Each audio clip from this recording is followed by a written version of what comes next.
Sejam todos muito bem-vindos ao nosso canal Ajuda para as Reuniões. Tudo bem com vocês, queridos irmãos? Esperamos que sim.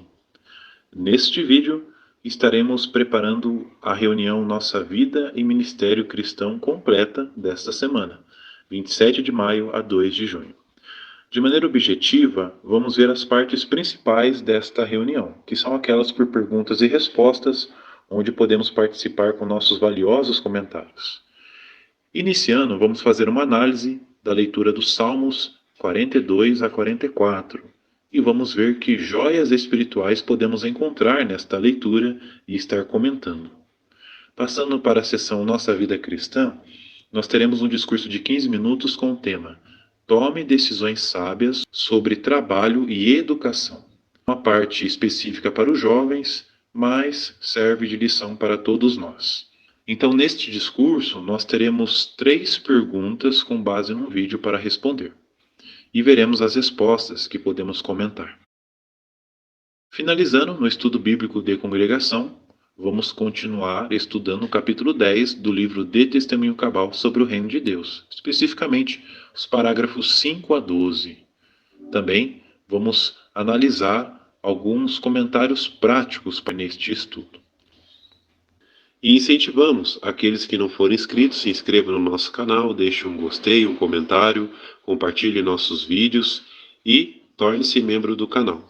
Essa opção, além de ajudar o nosso canal a crescer, também na produção e elaboração desse vídeo, faz também com que esse vídeo que te ajudou ajude outros irmãos também que acompanham o canal. Vamos iniciar a nossa reunião Vida e Ministério Cristão.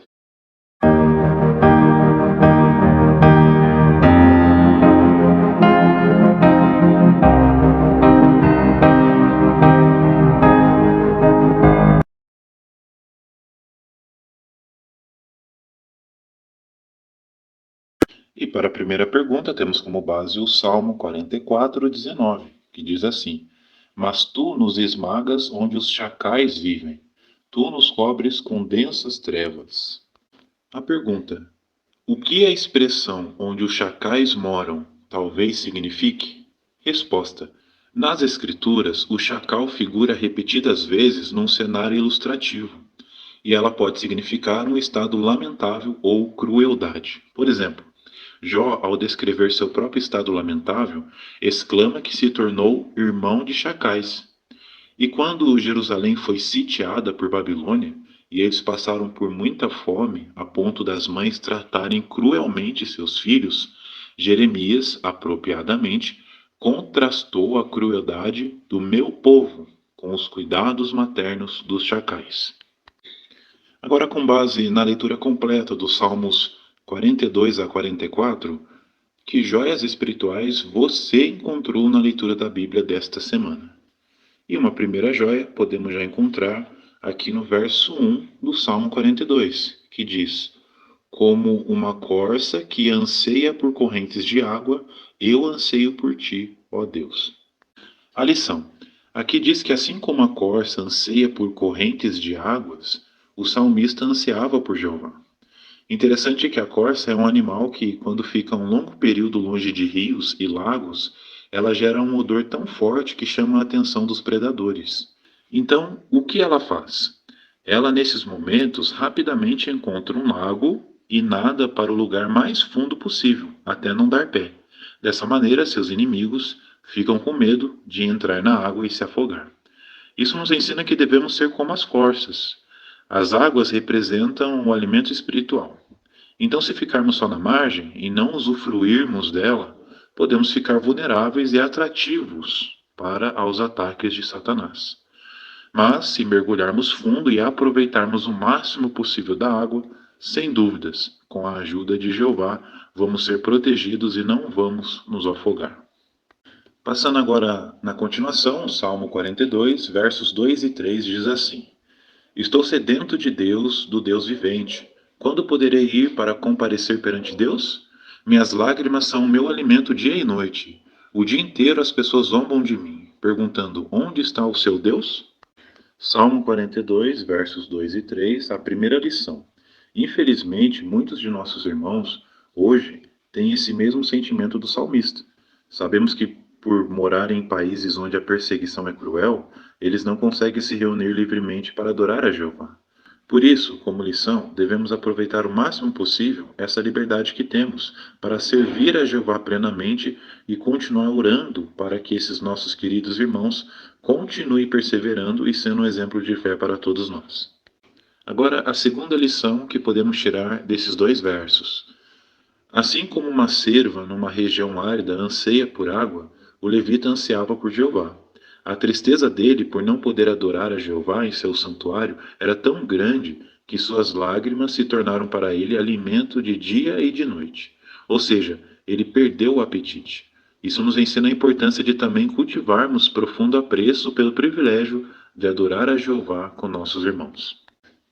Ainda no Salmo 42, passando agora para o verso 4, diz assim: Lembro-me destas coisas, e eu derramo a minha alma, pois eu costumava andar com a multidão. Eu caminhava solenemente à frente deles até a casa de Deus, entre gritos de alegria e agradecimento, de uma multidão celebrando uma festividade. Salmo 42, verso 4, a lição.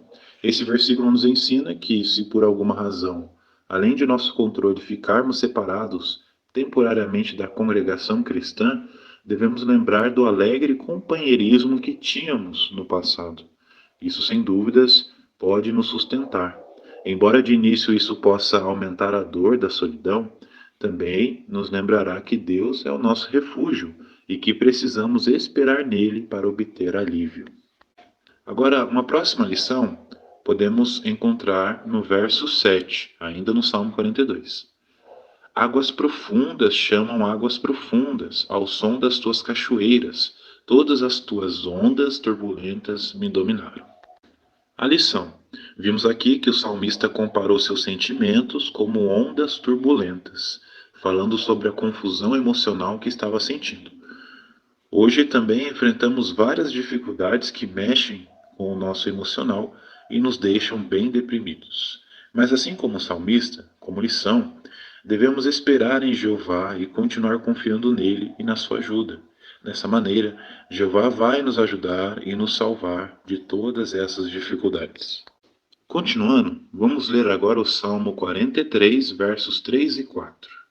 Diz assim: Envia a tua luz e a tua verdade, que elas me conduzam, que elas me guiem ao teu santo monte e ao teu grandioso tabernáculo. Então irei ao altar de Deus, a Deus, minha plena alegria, e vou louvar-te com a harpa, ó Deus, meu Deus. Muito bonito esses versos. Vejam a lição. Jeová, na sua palavra Bíblia, preservou a verdade. Então, embora haja muito erro religioso no mundo, sem dúvidas, somos muito gratos a Jeová por iluminar as verdades espirituais para todos nós. Pois ao passo que as massas da humanidade andam na escuridão, nós continuamos com alegria a andar na luz espiritual. Isso nos ensina e nos motiva a continuar a fazer o máximo na pregação, a fim de encontrar pessoas sinceras e ajudá-las.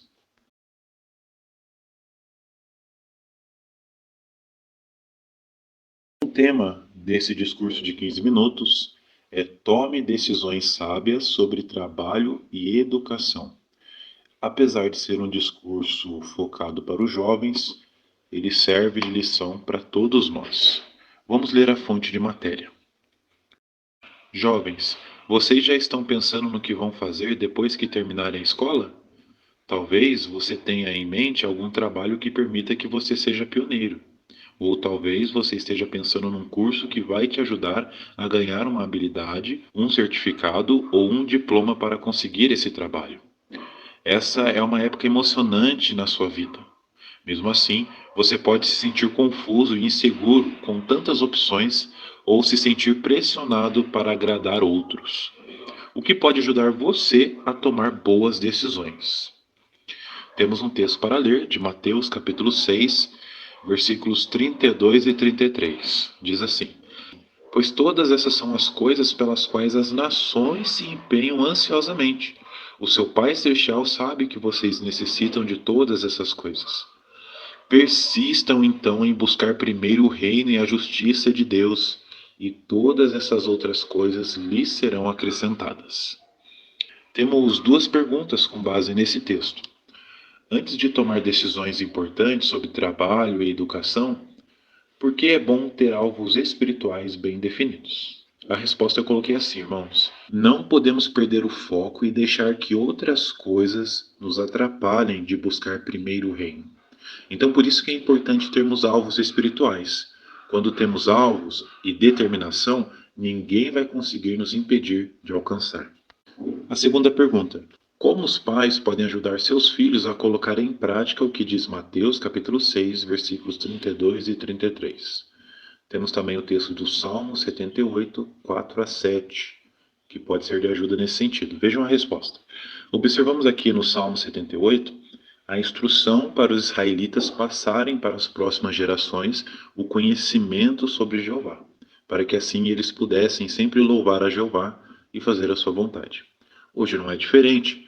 Os pais podem também fazer a mesma coisa, ou seja, desde criança, instruir seus filhos no caminho de Jeová e dar o exemplo de colocar o reino sempre em primeiro lugar na vida. Agora, voltando para a fonte de matéria, tenha cuidado para não deixar que o desejo de ter segurança financeira ou de ser alguém importante influencie suas decisões. Lembre-se de que pode ser difícil para uma pessoa que tem muito dinheiro colocar o reino em primeiro lugar. Não dá para ficar correndo atrás de riquezas e ao mesmo tempo progredir em sentido espiritual. Agora temos um vídeo para assistir com o tema Cuidado, não confie em coisas que vão acabar, riquezas. É importante que os irmãos assistam esse vídeo para que assim entendam a pergunta e a resposta. Então, após assistir o vídeo, vejam a pergunta. Como Provérbios, capítulo 23, versículos 4 e 5, pode ajudar você a tomar decisões sábias? O texto nos dá a entender que é cansativo correr atrás de riquezas. Além disso, ela pode acabar rapidamente, assim como uma águia que sai voando. Então, conforme observamos no vídeo, precisamos sempre colocar na balança e ser equilibrados com respeito à busca de dinheiro. E entender que a vontade de Deus sempre vem em primeiro lugar. Quando fazemos isso, Jeová nos abençoa.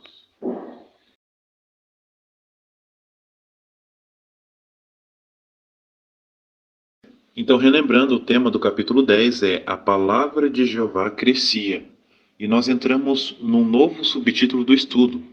A congregação orava intensamente, com base em Atos, capítulo 12, versículos 1 a 5. Pergunta dos parágrafos 5 e 6, duas perguntas. A pergunta A: por que e como o rei Herodes Agripa I atacou a congregação cristã? Conforme vimos no capítulo anterior, a conversão dos primeiros gentios chocou muitos judeus que não eram cristãos. Então Herodes atacou a congregação cristã porque ele viu nisso uma oportunidade de ganhar o favor dos judeus. E ele fez isso por começar a maltratar os cristãos, e inclusive mandar matar à espada Tiago, irmão de João. Parágrafos 5 e 6, a pergunta B. Por que a morte de Tiago abalou a congregação? Porque Tiago estava entre os três que haviam testemunhado a transfiguração de Jesus e outros milagres que não foram presenciados pelos demais apóstolos. Por causa do zelo impetuoso de Tiago e de seu irmão João, Jesus os havia chamado de filhos do trovão. Então a congregação perdeu alguém que era uma corajosa e fiel testemunha e um amado apóstolo. Agora, continuando os parágrafos 7 e 8, uma só pergunta. Como a congregação reagiu à prisão de Pedro? Resposta: conforme observamos aqui em Atos capítulo 12, versículo 5, quando Pedro foi preso, a congregação passou a orar intensamente a Deus por ele. E de fato, essas orações eram súplicas intensas e de coração. Então a morte de Tiago não deixou esses cristãos desanimados, nem fez com que achassem que não valia a pena orar. Parágrafo 9. No que se refere às orações, o que aprendemos do exemplo deixado pelos cristãos que oraram por Pedro? Aprendemos que é muito importante incluirmos nossos queridos irmãos em nossas orações, principalmente aqueles que passam por grandes dificuldades hoje. Então, se meditarmos antes de orar, talvez consigamos pensar em várias pessoas que podemos mencionar por nome quando falarmos com Jeová, o ouvinte de oração. Agora, o próximo subtítulo do estudo tem o tema Siga-me, com base em Atos, capítulo 12, versículos 6 a 11. Parágrafos 10 e 11, uma só pergunta.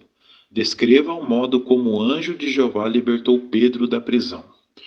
Em resumo, o anjo apareceu a Pedro na prisão e lhe deu várias ordens diretas. Pediu que ele levantasse e calçasse as sandálias. Daí, depois de tirar as correntes que prendiam Pedro, pediu que Pedro seguisse ele.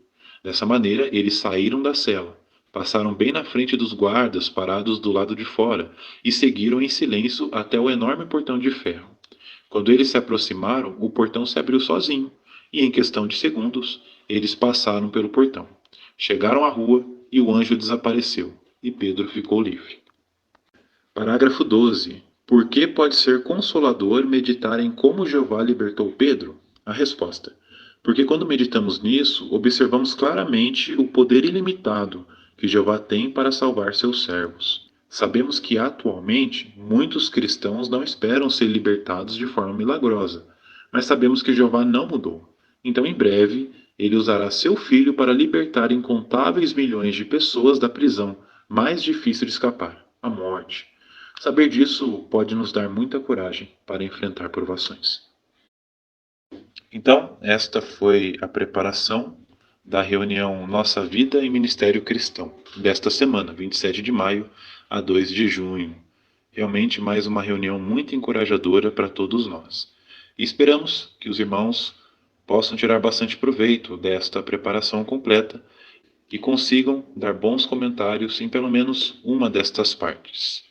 Muito obrigado pelo carinho. Agora chegou aquele momento que, se você não for inscrito, se inscreva no nosso canal, deixe um gostei, um comentário, compartilhe nossos vídeos e torne-se membro do canal. Essa opção, além de ajudar o canal a crescer, faz com que esse vídeo chegue a mais pessoas, mais irmãos que também vão preparar essa reunião. Uma excelente semana para todos vocês, com as bênçãos de Jeová, e um até mais aos próximos.